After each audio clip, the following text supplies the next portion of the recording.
Bueno, saludos a la formación de laicos con carisma vicentino.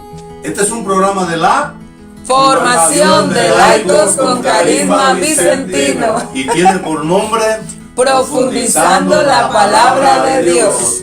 Eso significa que la congregación de la misión, especialmente este grupo de laicos y sacerdotes, tenemos este programa de formación bíblica, vicentina, eclesial, centrada en Jesucristo. Y salimos con unas guías, 2 guías mensuales, pero tenemos este programa a través de Facebook, a través de YouTube también, con el cual tenemos que profundizar un poco esta tarea, esta consigna que el Señor nos ha dejado a nosotros. Así que le damos la bienvenida a este programa. Hoy es el programa número 6 de esta clase. Está basado en una guía número 12 que ya ha sido publicada a nuestros estudiantes. Les recordamos que cualquiera puede inscribirse con nosotros. 2 veces al mes usted recibe una guía de estudio. En esta guía vamos a estudiar el capítulo 9 de la carta a los Hebreos, pues estamos este año estudiando esta carta. Capítulo 9, así que le invitamos que busque su Biblia, la tenga ahí a la mano, el capítulo 9 de la carta a los Hebreos. Y el tema general es estudiar cómo del costado abierto de Cristo, de su sangre, brota la nueva alianza que pacta Dios con la humanidad. Pero antes de iniciar, vamos a presentarnos. Aquí tenemos a la licenciada Brenda Miranda. Buenos días a todos, bendiciones. Heiner Staff, bienvenidos a todos a este programa. El padre Alcibiades Guerra, que pues, humildemente coordina nuestro programa. Y tras bastidores está Marjorie Chacón, aquí, la mejor asesora. Nos saludamos a Rosita, nuestra compañera que no ha podido estar con nosotros hoy. Y saludamos a todos, especialmente a nuestros hermanos de Charlotte, en la parroquia Nuestra Señora de la ¡Ay, un aplauso! Y toda nuestra audiencia. Y toda nuestra audiencia que nacionalmente aquí en Panamá, pero también internacionalmente, pues se conecta ahorita mismo con nosotros o más tarde también. Así que le agradecemos mucho su apoyo y su compañía. Y este día vamos a pedirle a nuestro hermano Heiner que nos ayude con una oración para empezar. Nos ponemos bajo la dirección de Dios, en nombre del Padre, del Hijo y del Espíritu Santo. Amén. Señor, en este momento imploramos la bendición tuya y también pedimos que te hagas presente en cada uno de nosotros, en nuestras casas, en nuestros hogares, aquí, porque tú eres la realidad total y la plenitud. Se la regalaste a tu Hijo Jesucristo para pactar en Él una nueva alianza. Hoy queremos conversar, hablar y presentar esa nueva alianza a través del reino de Dios, sobre todo a través de esa palabra viva y eficaz que está en este capítulo de Hebreos, capítulo 9, para que nos des esa enseñanza y esa formación y podamos lograr entender y comprender bajo el Espíritu Santo la alegría y el fruto que tú mismo nos has regalado a través de tu Hijo Jesucristo. Que Dios nos bendiga, nos guarde y nos proteja hoy, mañana y siempre, en nombre del Padre, del Hijo y del Espíritu Santo. Amén. Amén. Así es, entonces para dar inicio con esta carta número 9, basado en la guía número 12 de Profundizando de Formación de Laicos con Carisma Vicentino, podemos decir, o la gente puede pensar, este capítulo 9, ¿por qué hace tanto énfasis o por qué repite tanto o por qué vuelta y comenta lo de la nueva alianza? El hecho es dejar claro la existencia de eso, justamente una nueva alianza en este Nuevo Testamento. Entonces podríamos pensar, o aquellos que hemos leído Hebreos número 9, el capítulo 9, pudimos haber pensado, bueno, tal vez pudieron haberlo mencionado una vez o haber hecho el comentario porque claro, es importante, pero se vuelve un tanto repetitivo. Pero en realidad es importante dejar claro que la carta a los Hebreos, claro, esta es palabra de Dios, es el mismo Dios quien a través de la inspiración da la inspiración a una persona y está tratando de que entendamos justamente eso, la importancia de esa nueva alianza que nuestro Señor Jesucristo hizo a la hora de morir por nosotros. Los destinatarios primeros de esta carta eran cristianos en dificultades y tentados de volverse atrás a sus prácticas judías. Era importante reforzar, digamos, la información para ellos y dejar claro que no tenían que regresar a esas viejas costumbres, digamos. Y la iglesia misma estaba en el periodo de definir su lugar frente al mundo judío. y estaba descubriendo cómo Cristo les abrió un nuevo camino, no solo para ellos, sino para todos los demás que vendrían luego a convertirse en los que somos hoy cristianos. Entonces, en medio de esas incertidumbres, en medio de esas persecuciones, de todas esas tentaciones, el hecho era de perseverar, digamos, en la fe, en esa nueva alianza y en todo lo que representa y lo que simboliza ese nuevo pacto que íbamos a tener gracias a la salvación o el signo de la cruz, ¿no? ¿Verdad, Padre? Se trata de un mismo proceso. Había una antigua alianza, pero ha sido superada. No es que nos inventamos una cosa completamente nueva, sino que se hunde las raíces allá, pero tenemos un nuevo pacto que tiene una cara nueva, con la cual Jesucristo, como él mismo dijo, perfecciona la ley. Pero es nueva, nosotros no podemos quedarnos en el Antiguo Testamento. Entonces la carta en este capítulo intenta que todos nosotros entendamos la importancia de eso, porque existe una tentación muy grande de que todo sea igual, de mantenerlo igual como estaba antes de que existiera la iglesia. Eso no puede ser. En Hebreos 9, del 1 al 3, para aquellos que tienen su Biblia en casa pueden seguirnos, dice: la primera alianza tenía una liturgia y un santuario como los hay en este mundo. Una primera habitación fue destinada para el candelabro y la mesa con los panes ofrecidos. Disculpen. Y esta parte se llama el lugar santo. Y a continuación, detrás de la segunda cortina, hay otra habitación llamada el lugar santísimo. Entonces, aquí en Hebreos empiezan como a describirnos las partes y las habitaciones, ¿no? Entonces, la primera alianza tenía esta liturgia y este santuario. Y de salida el capítulo habla de una, como decía el Padre, una alianza que era parte del pasado y que sí tenemos que fijarnos en ese simbolismo, pero entonces la importancia del nuevo va más allá, no solo de un solo lugar, sino de la importancia de Cristo mismo y cómo traspasamos ese simbolismo de lo que era la antigua alianza y el Viejo Testamento a lo nuevo, a lo que Cristo nos ofrece hoy en día para llevarnos a la salvación, ¿verdad, Jaime? Exacto, es correcto. Siguiendo aquí, ¿qué hacía santa este lugar? ¿O qué hacía santísimo este lugar? Ya Brenda compartió con nosotros y el Padre que en la primera habitación entraban solamente los sacerdotes. Recordemos en Lucas 1, versículo 8-9, Zacarías entra allí como el sacerdote. El sumo sacerdote. Sí, como el sumo sacerdote. Y ya Zacarías nos lo va a hablar a través de su Hijo Jesucristo, a través de su Hijo Juan, en Lucas 16, versículo 16, que su Hijo venía a preparar el camino, pero solamente llegaban ahí los profetas, hasta Juan el Bautista. Entonces en esta primera alianza solamente va a entrar el sumo sacerdote, pero hasta el primer recinto. Ya en el versículo 4 va a decir que Jesucristo entra al segundo recinto, pero va a entrar como el sumo sacerdote. Y este sumo sacerdote viene a entrar para darle la plenitud total a esta nueva alianza.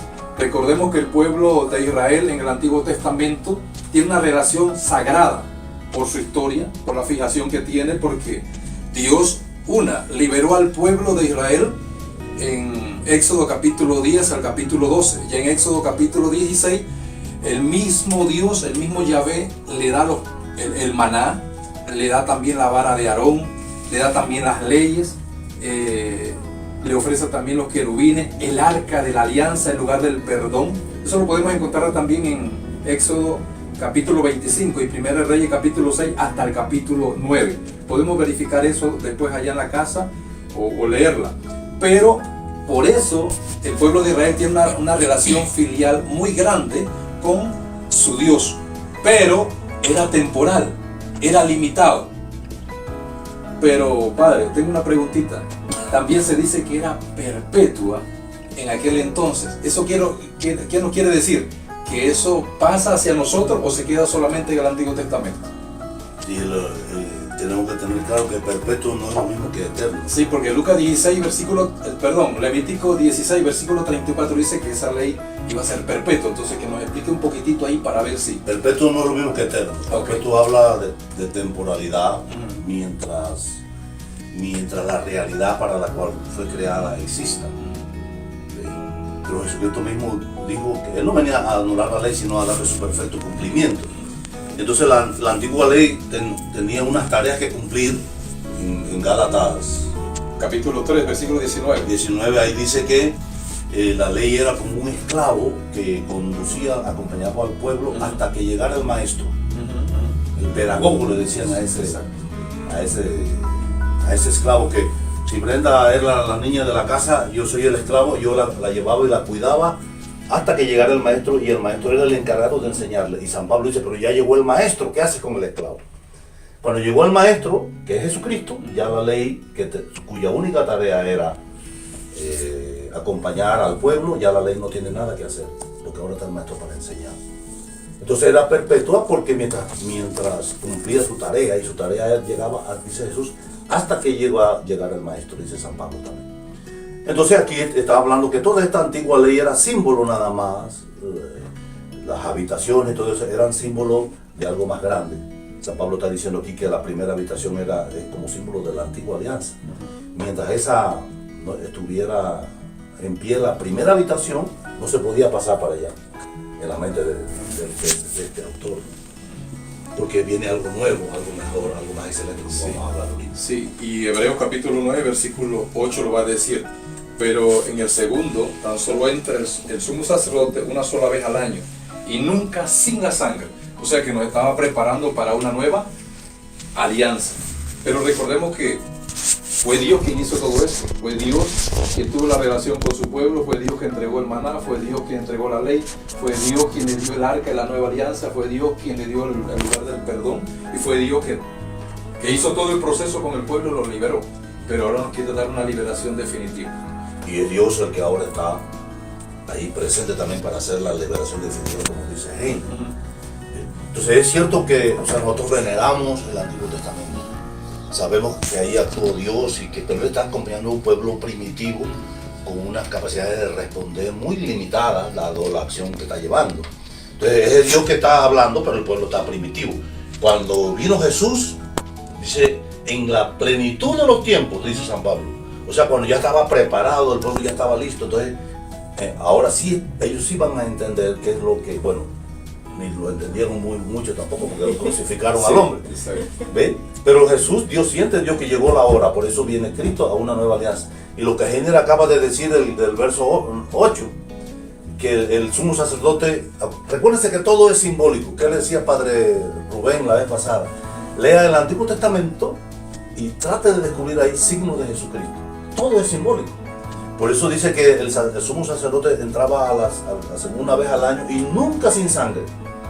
Porque el autor de la carta de Hebreos está diciendo, está preparándonos para decirnos cómo Cristo entró al santuario del cielo, pero ya no llevando sangre de animales, sino llevando su propia sangre. No podía entrar sin sangre, porque él tenía que cumplir el Antiguo Testamento. Y recordemos que la sangre del Antiguo Testamento era la vida y era el sello de todos los pactos. Pero ahora Cristo nos trae un pacto, un nuevo sello, y el versículo 8 dice, de este modo el Espíritu nos enseña que mientras esté en pie el primer recinto, el camino que lleva al santuario no está abierto. Claro. Él nos está diciendo, porque como es simbólico el Santísimo, el lugar, el Santo de los Santos, el Santísimo, simboliza algo. Para los judíos era como el culmen de su culto, pero para el autor de la carta a los Hebreos hay un santuario distinto, es el reino de Dios, el cielo. Por eso dice, Jesucristo no entró en el santo de los santos de los judíos, sino entró en el santuario del cielo. Entraba llevando sangre de animales, Jesús entró llevando su propia sangre, como diciéndonos a nosotros, hay una conexión ahí, pero no es lo mismo. Sí. Y por supuesto, ustedes los que están en casa, ¿qué sangre, a cuál sangre van a acercarse? ¿A la sangre de un animal sacrificado, de un chivo, o a la sangre redentora del mismo Dios que encarnado viene a salvarnos? Es un sacrificio excelente. Por eso San Pablo en 2 Corintios capítulo 5 lo va a decir clarito. Sabemos que si nuestra casa de la tierra se desmorona, nosotros tenemos una casa hecha no por hombres, sino por el poder de Dios en el cielo. Ahí lo dice clarito. Y de esta manera perfecciona lo que Él quiere, llevarnos a la vida eterna. Okay. Por eso en Hebreos 9:15 dice, por eso Cristo es el mediador de un nuevo testamento o alianza. Por su muerte fueron redimidas las faltas cometidas bajo el régimen de la primera alianza, y desde entonces la promesa se cumple en lo que Dios llama para la herencia eterna. Y como decía el padre tras bastidores que estábamos conversando, que las personas dicen, bueno, la nueva alianza no era mala. No era mala, pero era parte del proceso simplemente. La vieja alianza, perdón, era parte del proceso simplemente. Viene Cristo a decirnos, no, obviamente los 10 mandamientos no son malos, de hecho lo tienen que hacer, pero claro está, si ustedes se aman unos a otros, entonces cumplen esos viejos testamentos y esas viejas costumbres y lo positivo de esas viejas costumbres. Pero vengo yo a decirles, bien, hay algo más allá, hay algo mucho más hermoso y más allá que se va a cumplir. Entonces Él es mediador de esa nueva alianza, y un mediador es alguien que actúa como puente, que intercede, que facilita esa comunicación y sobre todo la reconciliación de nuestros pecados con nuestro Señor Jesucristo. ¿Qué versículo es ese? Repítaselo. Hebreos 9:15. O sea, si usted tiene alguna duda sobre este asunto de las alianzas y todo eso, usted tiene que referirse a Jesucristo. Usted no puede encontrar la respuesta en el Antiguo Testamento. Si usted cree que va a encontrar la respuesta en Moisés, entonces está en problema, porque entonces ¿para qué vino Cristo? Porque dice el autor de la carta a los Hebreos que Jesucristo media para conseguir algo más excelente, y su sangre es la excelentísima, y tú la estás despreciando, queriendo volver al Antiguo Testamento para encontrar en un lugar que no tiene respuestas, una respuesta para nuestro tiempo. Esa era la tentación que, como dijo la licenciada Brenda al principio, tenían los primeros cristianos.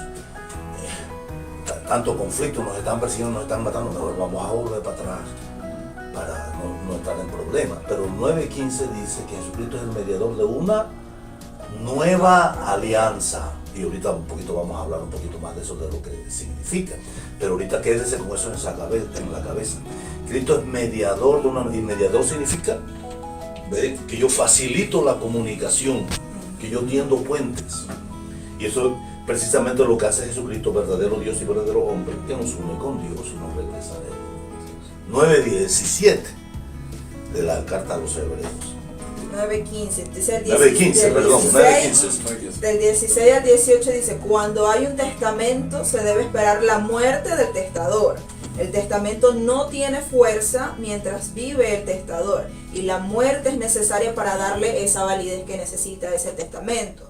Por eso Cristo se derramó sangre al iniciarse el Antiguo Testamento, y por eso, como decía el padre y decía Heiner anteriormente, también Cristo, nuestro Señor Jesús, hace ese simbolismo de derramar su sangre también para decir, hay conexión con esa tradición que había antes, pero de aquí en adelante es algo mucho mejor. Entonces muere ese testador, ¿verdad, padre? Es que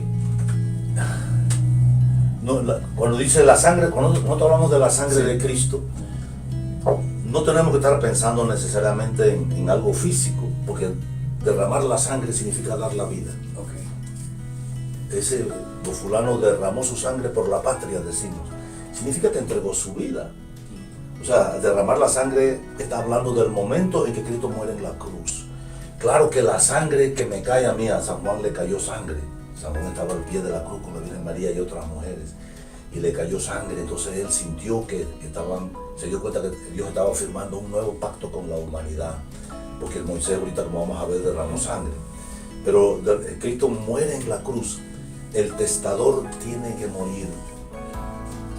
A lo que estamos en la casa, todos nosotros sabemos que mientras el abuelito esté vivo, usted no es dueño de las 1000 hectáreas que tiene la familia. Aunque haya un papel que diga yo le heredo a Heiner Staff 500 hectáreas y 500 a Brena. No hay nada. ¿Ve?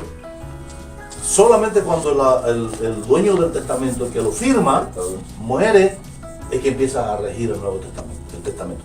Por eso Cristo tenía que morir. Y Cristo muere cumpliendo el Antiguo Pacto.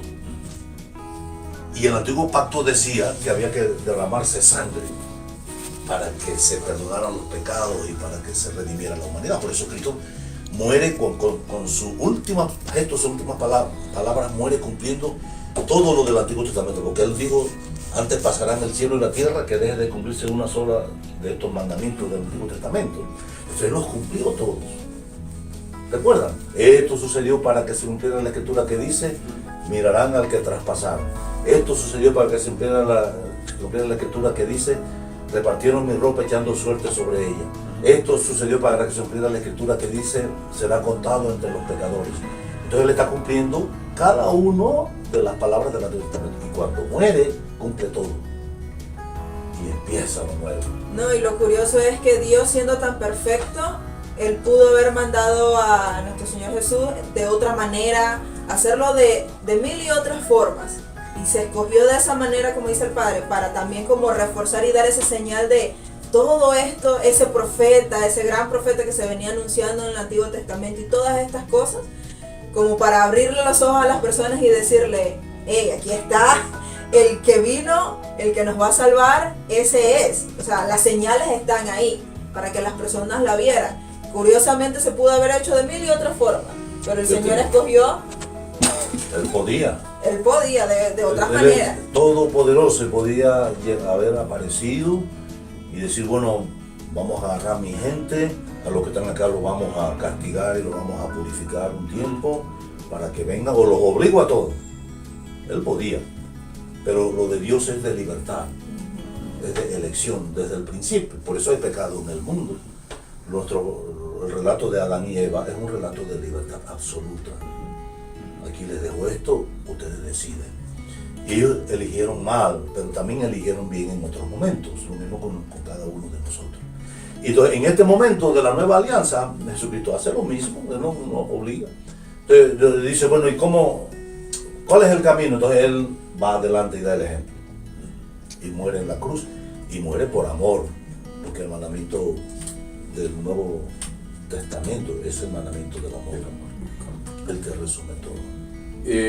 Como Brenda y el Padre le estaban diciendo en el versículo 22, de hecho, según la ley, la purificación de casi todo lo que se haga con sangre, y sin derramamiento de sangre no se quita el pecado. O sea, sin derramamiento de sangre no hay una nueva alianza. Entonces, el versículo 23 dice, tal vez fuera necesario purificar aquellas cosas que solo son figuras de realidades sobrenaturales, pero esas mismas realidades necesitan sacrificio más excelente. Ya el Padre Alcibiades lo dijo, necesitan sacrificio más excelente. En Éxodo capítulo 16 nos habla sobre el maná, pero Juan 6 versículo 30 nos dice que el verdadero maná y el verdadero pan que abajo del cielo, ¿quién es? Cristo. El arca de la nueva alianza, ¿quién es? La iglesia, no el lugar santísimo que Cristo nos abrió. La cortina del templo es el cielo. O sea, son realidades mucho más importantes. Ahora, Cristo y San Pablo nos dice claramente en Colosenses 2:16 que nadie los venga a criticar por lo que comen o por lo que beben, por no respetar lunas nuevas o día sábado, incluso la misma ley, porque la misma realidad verdadera es Cristo. O sea, la misma realidad verdadera de la nueva alianza es Cristo. Y Cristo nos viene a abrir, ¿qué cosa? El cielo, una nueva promesa. Entonces, Cristo es el verdadero testigo, ¿no? Y con su sangre, como decía el Padre, nos abre otro proceso nuevo. Y Lucas 19, versículo 22, ¿cuál es la verdadera alianza que nos propone aquí? Cuando el sacerdote toma el pan y dice, este es el cuerpo de Cristo, toma el cáliz y dice, esta es la sangre de la nueva alianza, nueva y eterna. O sea, el mismo Cristo lo hace y nos da una alianza excelente para la acción de gracias. Cuando en una misa, el sacerdote, en este caso ya sea el presbítero, el obispo o hasta el mismo papa, están celebrando la misa, en el momento de la consagración, que entramos en ese asunto de la plegaria, los feligreses deberíamos entender que ahí está Cristo celebrando, porque el sacerdote representa a Cristo en ese momento. Ya no es el rito ni la purificación, Sí, el mismo, del Antiguo Testamento. y es el mismo y único sacrificio que Él hizo en la cruz, se está realizando allí en el altar, en ese momento frente a nuestros ojos.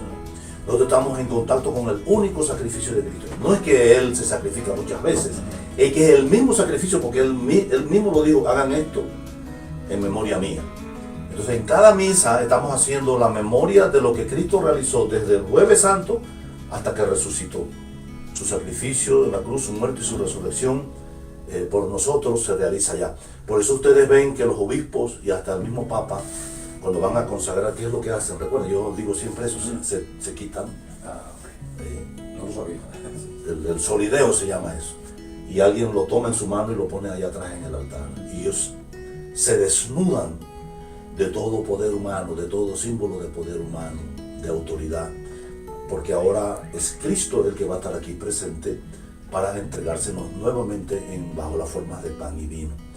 Lo que significa que en cada Eucaristía, en cada sacramento, en cada acción de la Iglesia, cuando la Iglesia actúa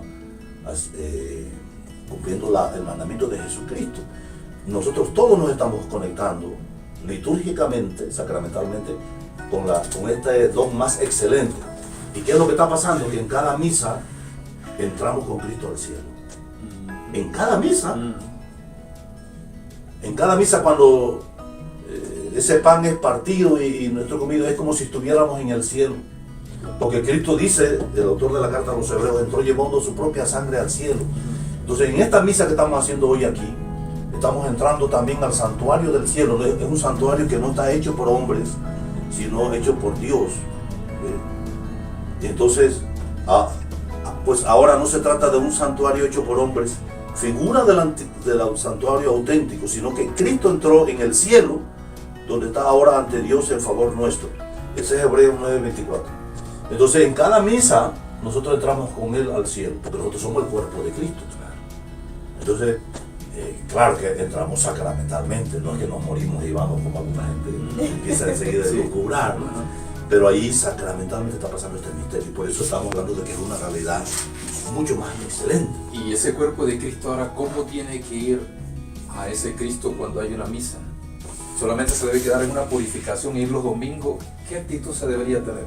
Oye, el cuerpo de Cristo no está solamente en la misa y en el sacramento, está también en la iglesia que actúa en el mundo.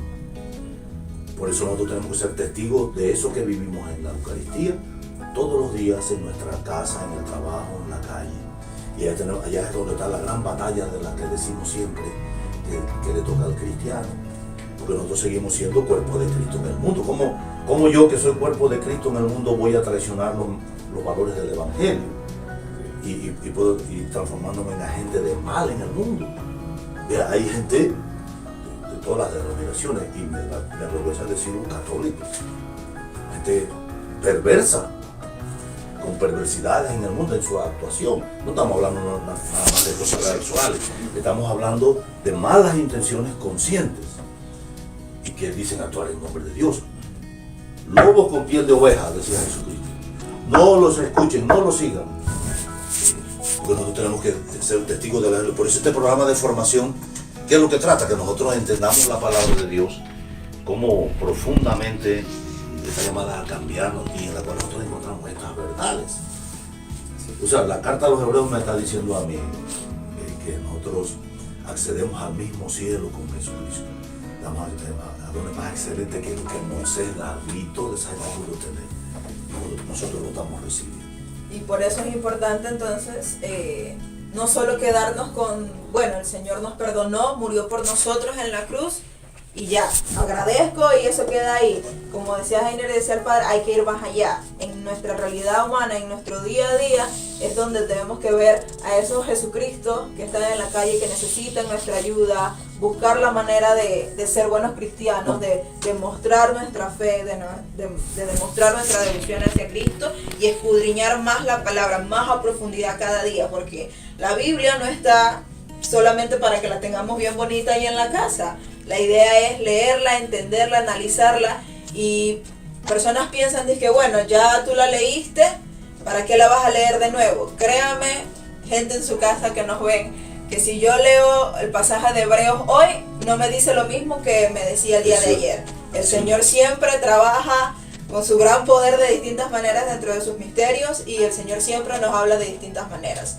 Entonces, aunque usted piense que usted ya la leyó, los invito a que la sigan leyendo, sigan formándose, sigan estudiando, porque el Señor les va a hablar y les va a dar un mensaje de distinta manera que les va a llegar a su corazoncito para mejorar.